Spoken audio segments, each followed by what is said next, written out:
어느 날 길을 가다가 좀 이상하게 생긴 주전자 하나를 발견하게 됩니다. 이 겉이 너무 지저분해서 막 닦았더니 펑 하는 소리와 함께 뭔가 거대한 게 나타나는 겁니다.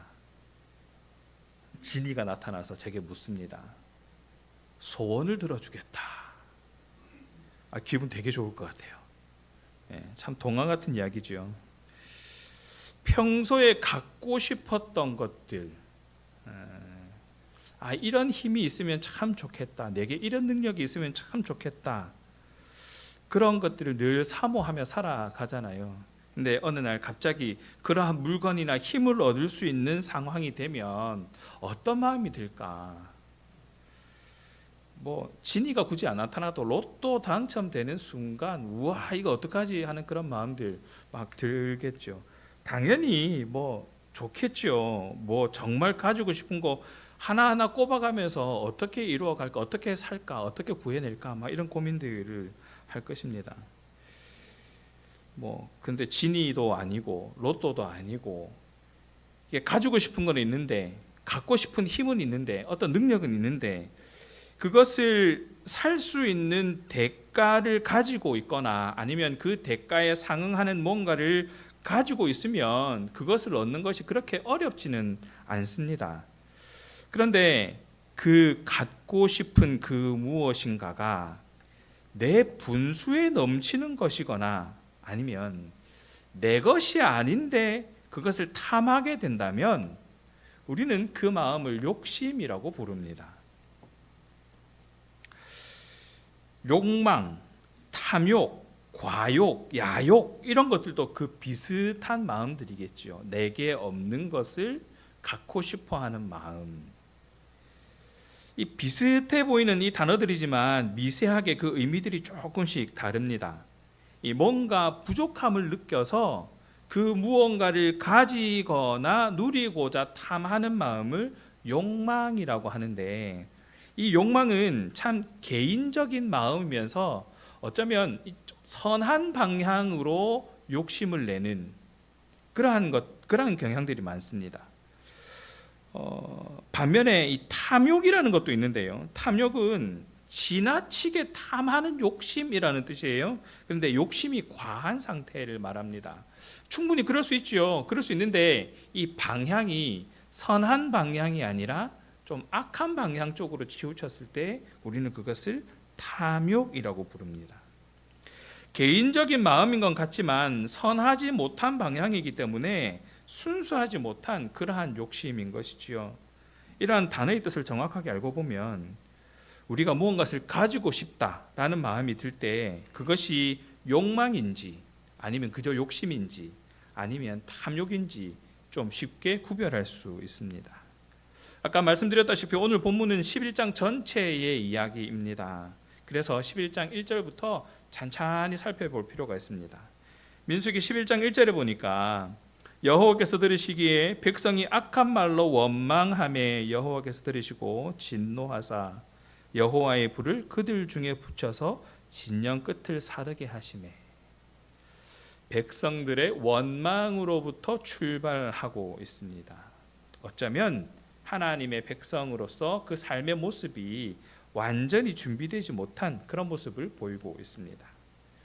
그들은 하나님의 마음을 이해하지 못하고 조금 더 편한 것, 조금 더 좋은 것, 이런 것들, 이런 사소한 것들에 지금 집착을 하고 그것이 얻어지지 못하니까, 그것을 얻지 못하니까 원망하고 불평하고 있는 겁니다. 11장 4절입니다. 그들 중에 섞여 사는 다른 인종들이 탐욕을 품음에 이스라엘 자손도 다시 울며 이르되 누가 우리에게 고기를 주어 먹게 하랴. 탐욕을 품었다. 모세가 백성들로 인해서 힘든 이 속마음을 드러내자 하나님께서 장로 70인을 세워서 하나님의 영을 부으시고 예언하게 하시는 일들도 벌어지게 됩니다. 또한 이 고기가 없다고 불평하는 이스라엘 백성들에게 메추라기를 풍족하게 먹이시기도 하십니다. 하지만 이 탐욕에 빠진 자들이 결국엔 어떻게 되느냐면 죽임을 당하거든요. 이것은 하나님이 인간의 죄악을 결코 간과하지 않으신다라는 것을 드러내시면서 공의의 하나님을 드러내는 그런 부분들입니다. 오늘 본문에 보니까 11장 31절과 34절에 그 이야기가 잘 나타나 있는데 31절에 보시면 바람이 여호와에게서 나와 바다에서부터 메추라기를 몰아 진영 곁 이쪽 저쪽 곧 진영 사방으로 각기 하루길 되는 지면 위 2규빗쯤에 내리게 한지라. 그리고 34절에 그곳 이름을 기브온 핫다와라 불렀으니 욕심을 낸 백성을 거기서 장사함이더라 함이었더라. 이게 참 애석한 게 뭐냐면 이스라엘 백성들은 애굽에서부터 탈출해서 나왔잖아요. 하나님의 능력으로 하나님의 인도하심으로 애굽에서 이제 더 이상 종살이하지 아니하고 하나님의 자녀로서 그 정체성을 지키기 위해 이제 여정을 떠나고 있는 길입니다. 근데 그 길이 그냥 물론 순탄하지는 않았지만 그 순간순간 매 시간마다 하나님께서 늘 인도해 주셨거든요. 심지어 이 앞에는 어떤 일이 있었냐면 홍해가 갈라지는 그 기적까지 경험했단 말이죠. 이 엄청난 일들을 경험했던 이 이스라엘 백성들, 지금 광야를 걸으면서도 하나님의 보호하심과 인도하심은 계속되고 있습니다. 낮에는 구름 기둥으로, 밤에는 불 기둥으로 하나님께서 지켜주시고 보호하고 계시고 여전히 붙들고 계시는 그 은혜 속에 이 광야의 길을 걸어가고 있는 것이죠. 게다가 아무렇게나 걸어가는 것이 아니었습니다. 목적지도 없이 돌아다니는 것이 아니라 하나님께서 약속하셨던 그 가나안을 향해서 한 걸음씩 한 걸음씩 걸어가고 있는 중입니다. 막연하게 걸어갔던 걸음이 아니었기 때문에 그 걸음은 그냥 무턱대고 걸어가는 걸음이 아닌, 그냥 힘 빼기 위해 걸어가는 걸음이 아닌 다음을 위해 걸어가는 그런 걸음이었던 것이죠. 하나님이 약속하신 가나안이라는 분명한 목적지를 향해 걸어가고 있었습니다. 그래서 그들 눈앞에는 분명한 방향이 제시되어 있는 거예요. 그냥 표류하듯이 떠돌아다니는 걸음이 아니라 가나안을 향한 분명한 목적을 가진 그런 걸음이었다는 것이죠. 선명하게 보이는 구름 기둥과 불 기둥이 이 하나님의 움직임에 따라서, 즉 하나님이 멈추시면 그곳에 멈춰서 장막을 치고 또 하나님이 움직이시면 그 걸음을 따라서 움직이는 철저하게 하나님의 인도하심 안에 있었던 그들의 걸음들. 이 불기둥으로 구름 기둥으로 인도하시는 이 방법들은 사실 우리가 상상할 수 있는 방법들은 아닙니다. 그럼에도 불구하고 우리와 너무 밀착되어 있는 방법으로 우리를 인도하시고 보호하고 계시더라는 것이죠. 그 사막 그 태양볕에 구름 기둥으로 그 이스라엘 백성들을 지켰다라는 것, 그 태양볕에 힘들지 않도록 구름으로 그늘을 만들어서 그 걸음을 걸어갈 수 있도록, 밤에는 추울까봐 불기둥으로 그 진영들을 지켜주시고 또 어둠으로부터 지켜주시고 그렇게 밀착하여서 지켜주고 계셨던 그 하나님의 방법들을 경험하고 있었지만, 하나부터 열까지 때를 따라 돕는 그 은혜가 차고 넘치는 그러한 은혜 가운데 있었지만 그들은 그것을 보지 못했더라는 겁니다. 만약에 오늘 저와 여러분에게 이 구름 기둥과 불 기둥과 같은 그러한 인도하심이 있다면 사실 뭐 걱정하며 살아가겠습니까? 아닌가요? 저만 걱정이 없으실 것 같은 거예요. 우리에게 오늘날 저와 여러분에게 그 구름 기둥과 불 기둥과 같은 그런 인도하심이 바로 눈앞에 보여진다면, 하나님의 인도하심과 하나님의 붙드심이 그 눈앞에 그렇게 보여진다면 사실 지금 우리가 하고 있는 걱정들의 한 90%는 없어질 겁니다.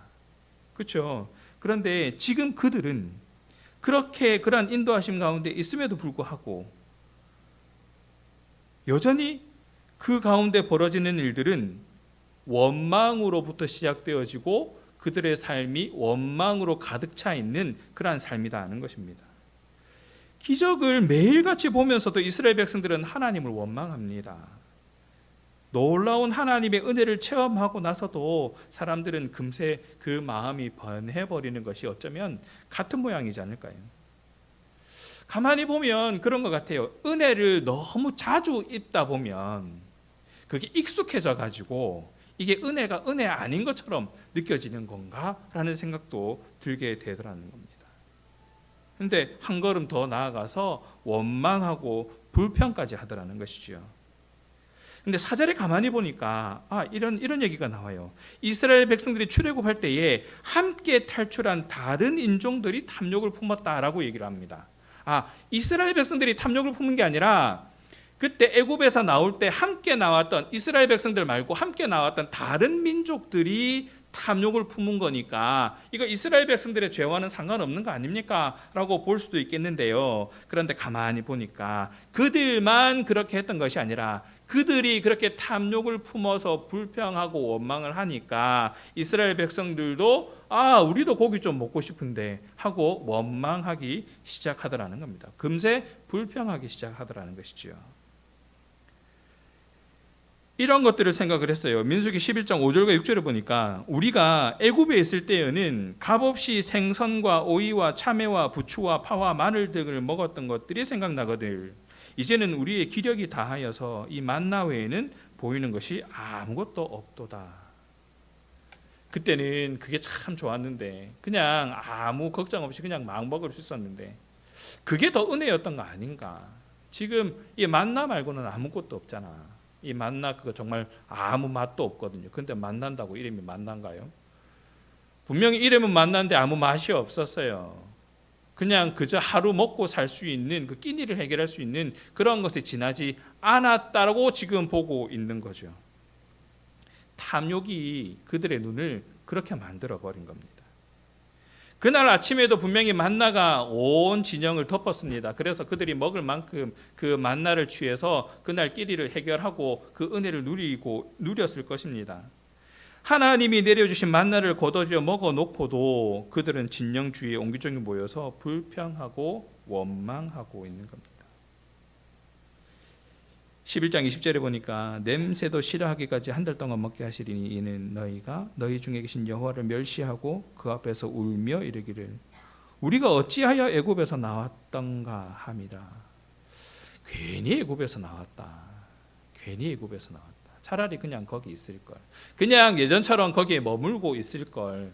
굳이 내가 무슨 부귀영화를 누리겠다고 지금 이렇게 따라 나와가지고 이 고생을 하고 있느냐고 지금 그 얘기를 하고 있는 겁니다.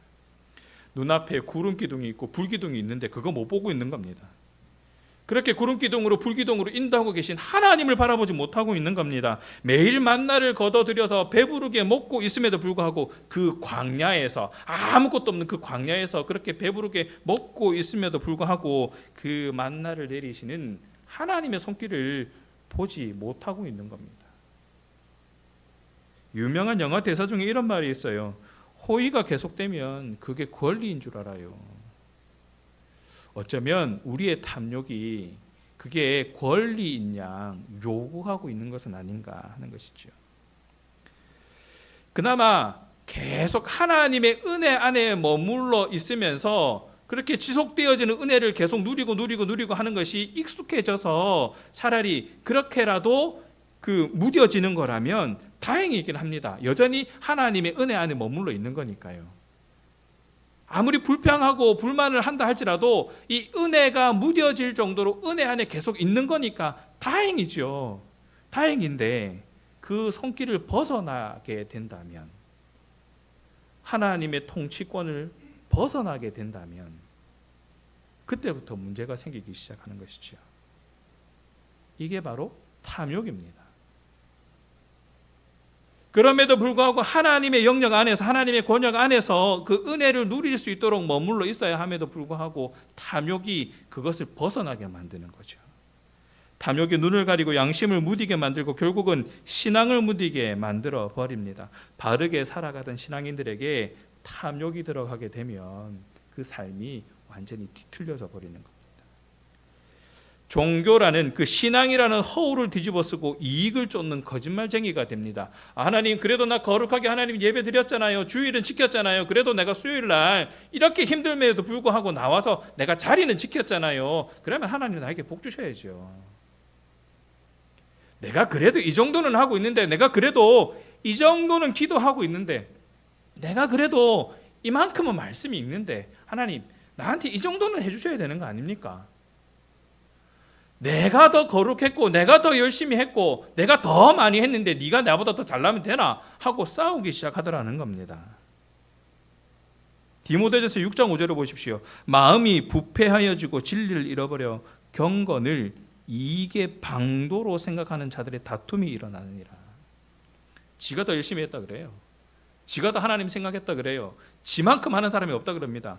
그러나 그것은 탐욕에 의한 겁니다. 경건을 이익의 수단과 방법으로 여기게 만들고 다투게 되고 분쟁을 일으키게 되는 그러한 마음을 불러일으킨다는 것이죠.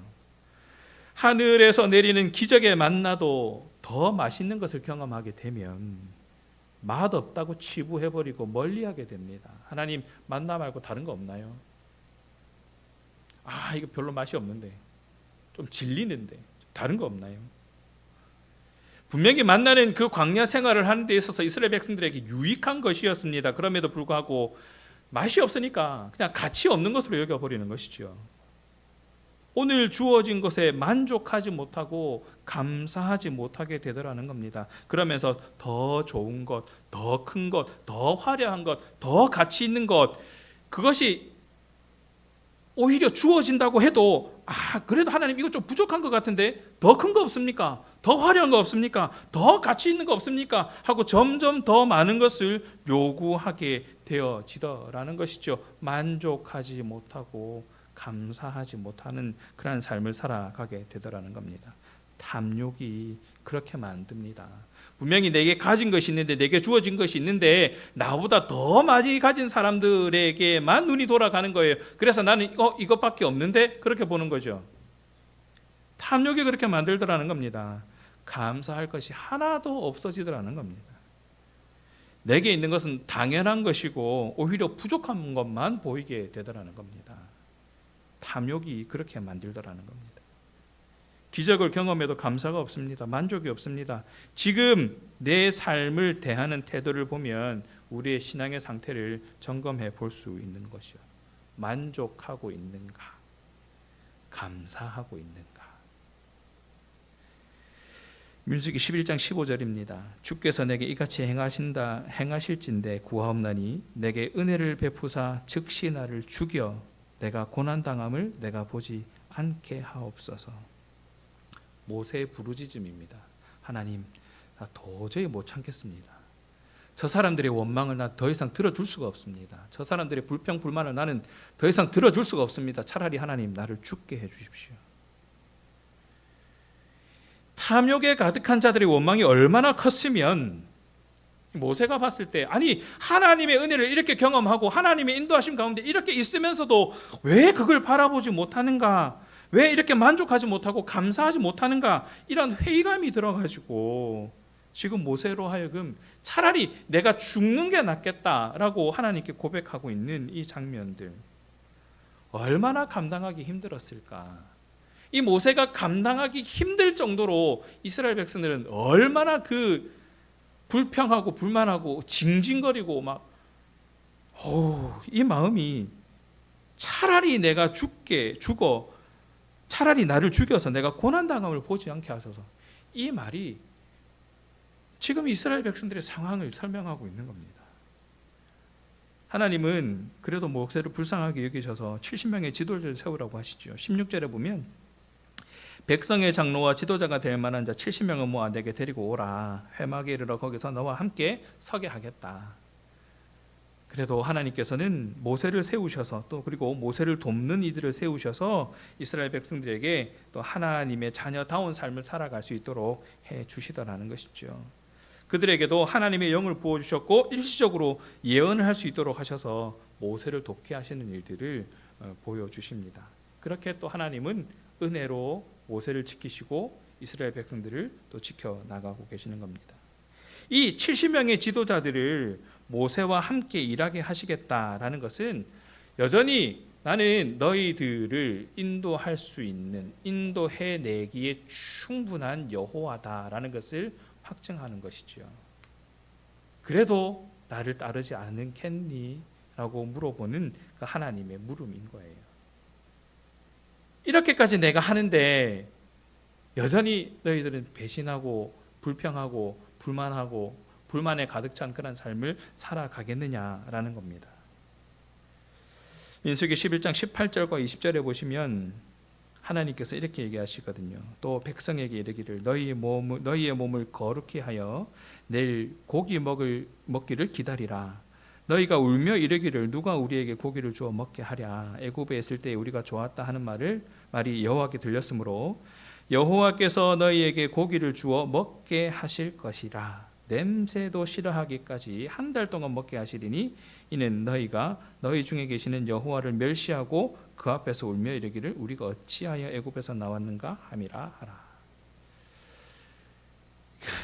이게 요즘 말로 보면 어디야 맛 좀 봐라 이거거든요. 고기 먹여달라고 한번 맛 좀 봐라 이거거든요. 표면상으로는 은혜를 베풀어 주시는 것처럼 보여요. 고기 먹고 싶어? 그래 고기 먹게 해줄게. 뭐 그런 것처럼 보이지요. 그런데 그게 사실은 그게 아니에요. 근데 이 순간에라도 이스라엘 백성들이 깨달았으면 참 다행인데 이 다음 장면 또 기가 막힌 장면들이 나옵니다. 민수기 11장 32절에서 34절을 보면 백성들이 일어나 그날 종일 종야와 그 이튿날 종일토록 메추라기를 모으니 적게 모은 자도 10호멜이라. 그들이 자기들을 위하여 진영 사면에 펴두었더라. 고기가 아직 이 사이에 있어 씹히기 전에 여호와께서 백성에게 대하여 진노하사 심히 큰 재앙으로 치셨으므로 그곳 이름을 기브옷 핫다아와라 불렀으니 욕심을 낸 백성을 거기에 장사함이었더라. 원칙은 그거예요. 그날 먹을 만큼이었어요. 만나도 그날 먹을 만큼이었어요. 이틀치를 구하면 이틀치를 모아놓으면 다 썩어버렸거든요. 메추라기도 마찬가지였습니다. 그날 먹을 만큼, 내게 족한 만큼이었어요.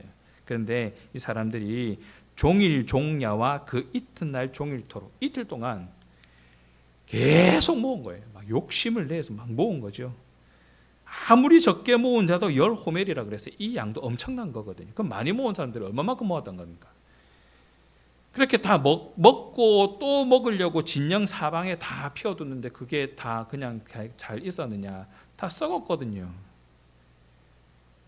고기가 아직 이 사이에 있어서 씹히기 전에 여호와께서 백성에게 대하여 진노하사 먹고 또 먹어도 다 못 먹을 그 시기에 하나님께서 진노하셔서 거기에서 백성들을 장사하였다라고 얘기를 하십니다.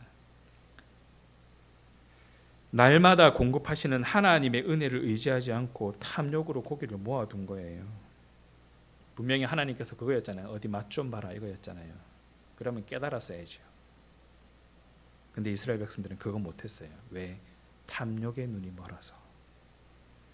그런 이스라엘 백성들을 그냥 두지 않으시고 그곳을 무덤이 되게 만드셨던 겁니다.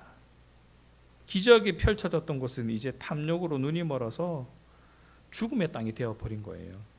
그래서 그곳 이름을 기브옷 핫다아와 즉 탐욕의 무덤이다라고 그 이름이 바뀌어지게 됩니다. 그곳이 그들의 탐욕으로 인해 죽은 무덤 자리가 되어버린 것이죠. 탐욕이 그렇게 만들더라. 사랑하는 신앙가족 여러분, 저와 여러분의 삶을 이 하나님의 시선으로 객관화해서 한번 볼 필요가 있습니다. 어떻게 해야 되느냐? 좋은 본보기가 되시는 예수님의 삶을 들여다보면 됩니다. 하나님의 시선으로 자신을 객관하여 본 예수님의 무덤 자리를 보시면 됩니다. 그냥 무덤에서 그친 자리가 아니었어요. 무덤이었지만 거기는 부활의 장소, 생명의 장소가 되었지요. 예수님의 무덤 자리가 바로 그런 자리였어요. 죽은 자의 무덤이 아니라 3일 만에 살아나신 부활의 빈 무덤이 되었다라는 것이죠. 그 빈 무덤은 부활의 증거, 즉 생명의 증거가 되었다라는 겁니다. 예수님이 계셨으니까. 만약에 그곳에 이 탐욕으로 가득 찬 이스라엘 백성들이 있었다면 그곳도 여전히 무덤에 죽은 자의 무덤의 자리가 되었겠지요. 그러나 그곳에 예수님이 계셨더니 그 자리가 바뀌어진 겁니다. 욕심으로 자신과 상황을 바라보게 되면 그곳에 아무리 좋은 것을 아무리 많이 쌓아 놓았다 하더라도 그것은 탐욕의 무덤이 되어버리고 맙니다. 더 좋은 것, 더 많은 것, 더 큰 것, 더 화려한 것만 보게 되기 때문이죠. 그러나 하나님의 시선으로 자신과 상황을 객관화한 사람은 비록 초라해 보이고 보잘것 없어도 그곳에서 감사함으로 하나님을 찬양할 수 있게 됩니다. 왜냐하면 그것이 나에게 꼭 필요한 것이고 내가 감당할 수 있는 은혜이기 때문임을 알기 때문입니다. 가진 것이 없어도 하나님께 감사하며 기뻐할 수 있습니다. 이미 베풀어 주신 그 은혜만으로도 감사하고 찬송할 수 있는 삶이 된다는 겁니다. 이런 자를 하나님께서 더 많이 축복하시고 또 하나님의 일꾼으로 사용하시지 않겠습니까? 이런 자에게 부활하신 그리스도의 능력과 영광이 임하지 않겠느냐라는 겁니다. 오늘 우리가 선 자리가 핫다와가 될지 아니면 3일 만에 부활하신 예수님의 빈무덤이 될지는 우리가 살아가는 모습에 달려 있습니다. 우리가 결단하는 그 순간에 달려 있다라는 것이죠.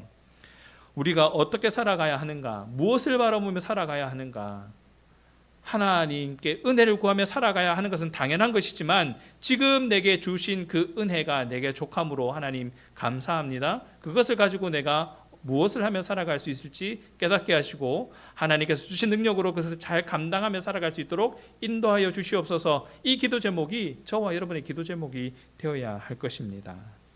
말씀을 정리합니다. 어떤 어머니가 아이와 함께 마트에서 일상용품을 사고 있었습니다. 한쪽 편에서 그 마트 주인이 큰 소리로 외치는 거예요. 아이에게 이리 와라. 여기 체리 한 줌 가지고 가. 아이가 망설였어요. 그랬더니 주인이 보고 있다가 그 아이에게 그 주인의 손으로 이렇게 체리를 한 움큼 쥐어가지고 애한테 줬어요. 그랬더니 애가 이제 두 손으로 그 체리를 받게 되죠. 나중에 엄마가 아이에게 물었습니다. 처음에는 망설이더니 왜 아저씨가 주는 것은 받았어? 라고 했더니 아이가 이렇게 얘기해요. 그 아저씨 손이 내 손보다 더 크잖아요.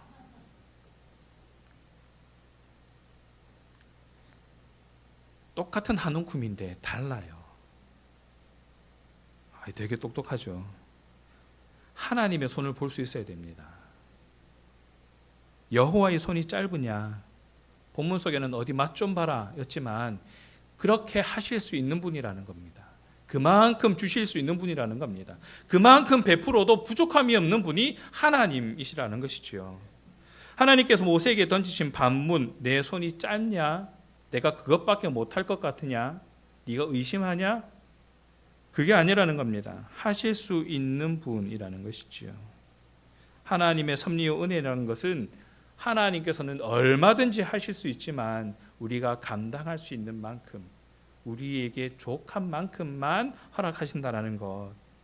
그렇게 능치 못할 것이 없으신 하나님을 믿는 그런 모습이 저와 여러분의 모습이어야 한다는 것입니다. 그래서 믿음이라는 것은 내 손이 아니라 하나님의 손을 바라보는 것, 그것이 믿음입니다.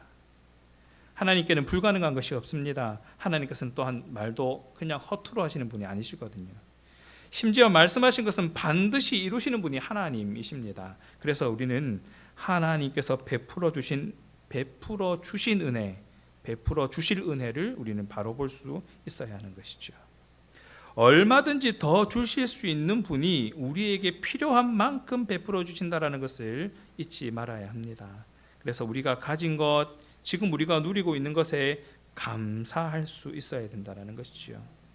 그러나 우리가 탐욕에 눈이 멀게 되면 지금 가지고 있는 것, 지금 누리고 있는 것보다 더 많은 것을 누리고 싶고 더 많은 것을 가지고 싶어하는 그러한 헛된 욕망에 빠져들게 되는 것입니다. 그래서 우리는 깨어 기도해야 합니다. 탐욕 때문에 아직 부족하다고 더 달라고 불평하는 원망이 아니라 주신 것에 감사하고 그것을 가지고 하나님께 영광 돌리고 하나님께 찬양하는 그런 삶으로 어떠한 상황에 처했든지 나의 손이 아니라 전능하시고 신실하신 하나님의 손을 기준 삼고 믿음의 고백을 드릴 수 있는 저와 여러분 되기를 간절히 바랍니다. 다음 주면 추석이잖아요. 더도 말고 덜도 말고 한가위만 같아라 라는 말 많이 하잖아요. 하나님께서 때를 따라 도우시는 그 은혜와 인도하심을 바라보면서 감사함으로 영광 돌리는 추석이 되시기 바랍니다. 무엇보다 날마다 채우시는 넉넉함으로 더도 말고 덜도 말고 늘 은혜 안에 머무는 그런 삶 같아라고 축복하는 그런 귀한 날 되시기 바랍니다. 명절 가정 예배 잘 들으시고요. 전도서 3장 11절 말씀으로 함께 은혜 나눌 텐데 그 말씀도 기억하시면서 더 풍성한 것으로 하나님의 은혜를 나누는 그런 추석 명절, 또 우리 매일매일의 삶이 그렇게 하나님의 은혜를 경험하고 감사함으로 하나님을 찬양하는 그런 저울음 되기를 간절히 바랍니다. 우리 함께 찬양